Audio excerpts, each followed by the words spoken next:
So if you're trying to make sense of AI for your business, you're in the right place.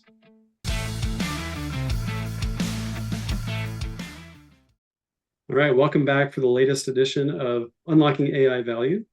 And today's topic is operationalizing AI. So last time we talked about strategy over execution. Today we're talking about operationalizing AI. So Jay, where should we start on this one? Well, again, I would say that's part of your strategy. You got to think about once you get all this stuff running in production and how you're going to sustain it, right? And how you're going to operationalize it. It's not just operationalizing the tech, right? It's also how you're going to operationalize maybe the new process models you created, or the new workflows you create, or the new organizational structure you create, or the new workforce you have now created, right? So all of this comes into play. It should be part of your strategy, right? And you need to measure the value that you're going to get out of the operationalization of all of this. So like anything technology, once I put the technology in production, I got to run it. There's a runtime cost to it and everything. You know, AI agents and Gen AI apps and solutions aren't going to be any different, right? So I got to figure out what that is. I think ITSM, IT service management and ITIL is very important here because you still have to provide services to people. Now, we can use bots and use AI to help provide the services and the help desk and all that cool stuff, and then help do problem and incident management and all that. Tools like ServiceNow, for example, have all of that built in to it right now to help you operationalize everything, right? But on top of that, we then have to think about, okay, I'm changing this business process flow, or I'm changing this work stream, right? Or this value stream. I'm going to add these things in here. Okay, what did that do to my vendors? What's my vendor management? What did that do to my customers? What did that do to my supply chain? Right? Those are part of my operations, right? So what changes are going to happen there, and how do I communicate them, and then document the necessary SOPs. I hate to say that, standard operating procedure, documents and guidelines if needed, right? How can I use AI to do that?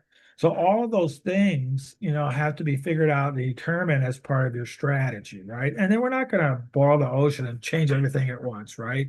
You're going to be very surgical about these changes and start where it's feasible and it's the most valuable, right? But this operationalizing of this is very important, and there's a cost associated.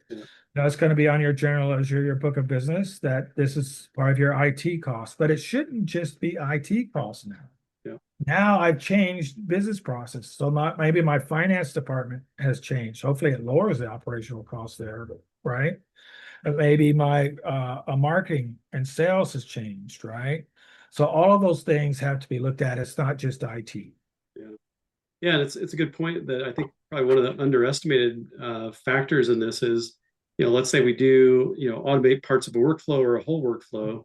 Well, there was some way we were doing it before, and it's not usually just not the human, interaction time and, punching buttons and stuff.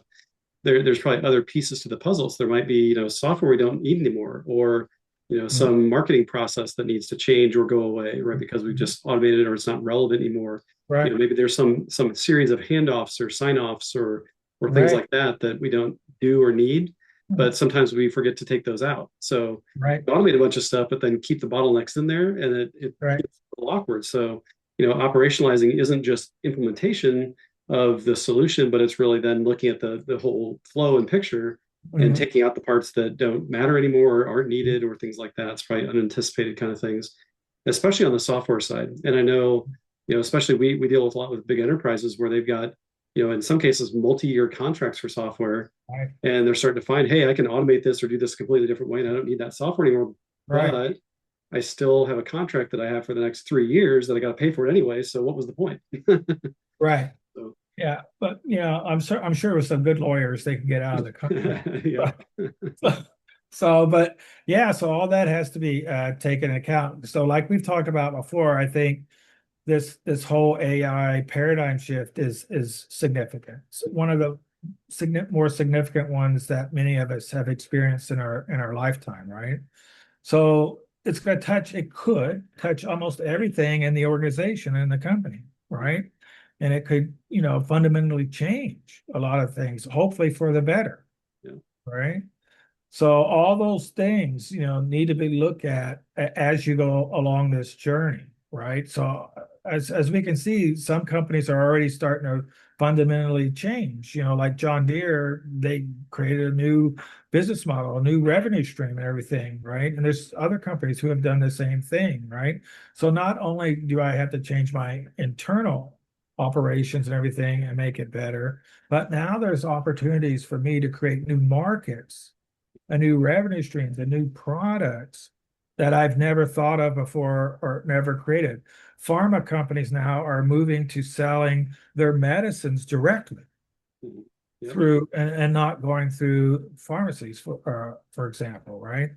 Uh, so a lot of change is going to happen, I think, because I think it's more than technology, like we keep saying, it's a business transformation, right? This technology will enable it, but now I can do things maybe I never thought I could do before. Yeah. Yeah. That operationalization, well beyond the technology across the Mhm. business. And, oftentimes that'll become a customer facing thing as well, where they start to recognize that the company is different. Right.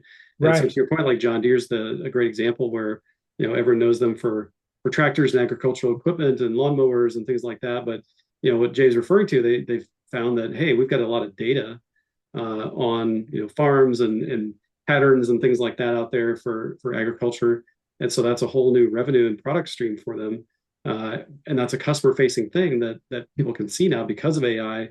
They're starting to shift how their business works and what they offer for services and products and data and things like that. So I think you're going to start seeing more of that, to Jay's point, as they start to, other companies start to operationalize and discover these things that they Mhm. now have to offer, different services, different opportunities for the market, not just internally in terms of productivity, but external facing things, which is really cool.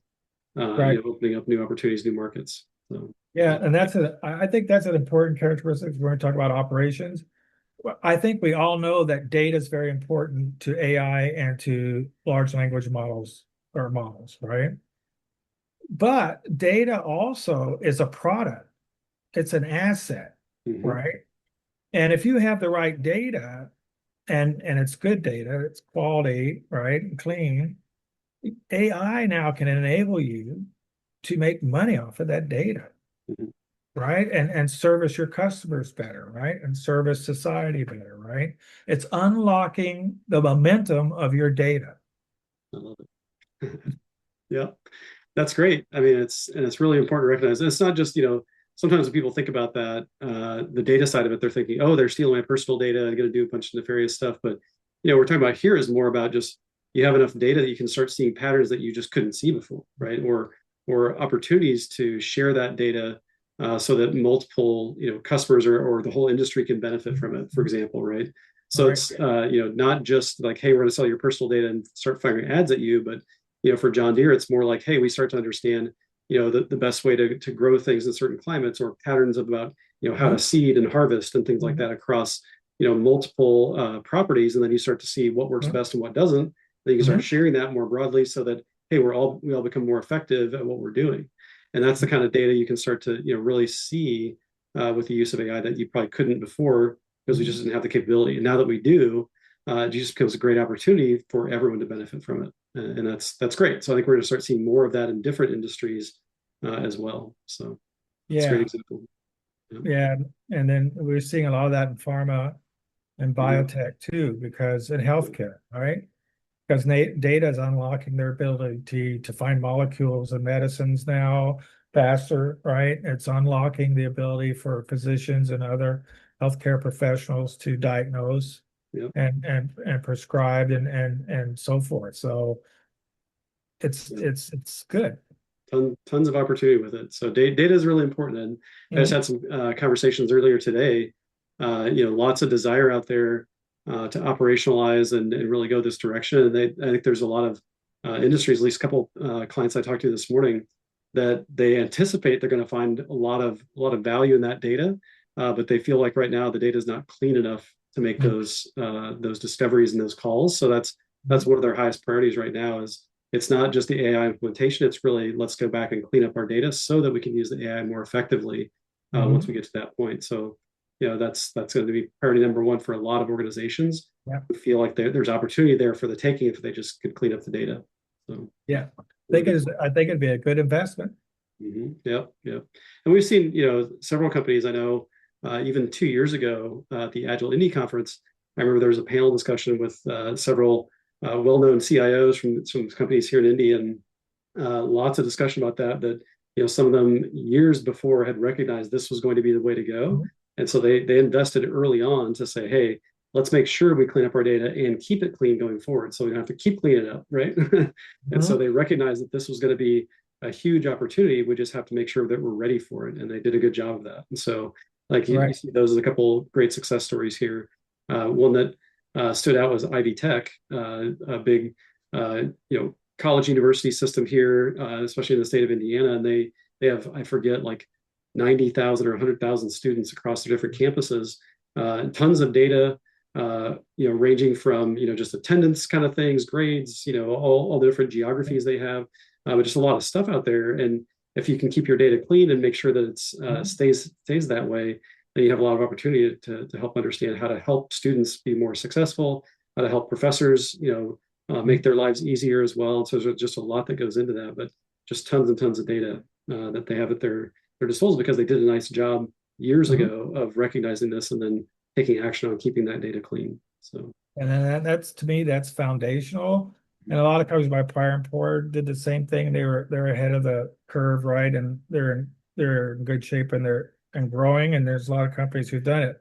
But I would say, well, another thing to consider is that this data will ever grow, and the training of your models will create new data, new relationships, and some of them may not be good, hallucinating, and some of them may be things that humans never thought of before, right? But like I said before, finding new molecules and so forth for medicines and proteins, right? But that's the other thing. As we use these models, we add our data to the models, the frontier gen models, and it grows. And then as it learns and trains itself, it grows, and it creates more networks, like more neurons in our brain, right? And more connections to the neurons, right? So think about that from an operational thing. Then I have to have the data centers. I know that's a negative thing to talk about these days. As this grows, to run it on, right? So that's another consideration. Yeah, and that's maybe another interesting topic we should address at some point, is the whole data center kind of thing. The controversy there.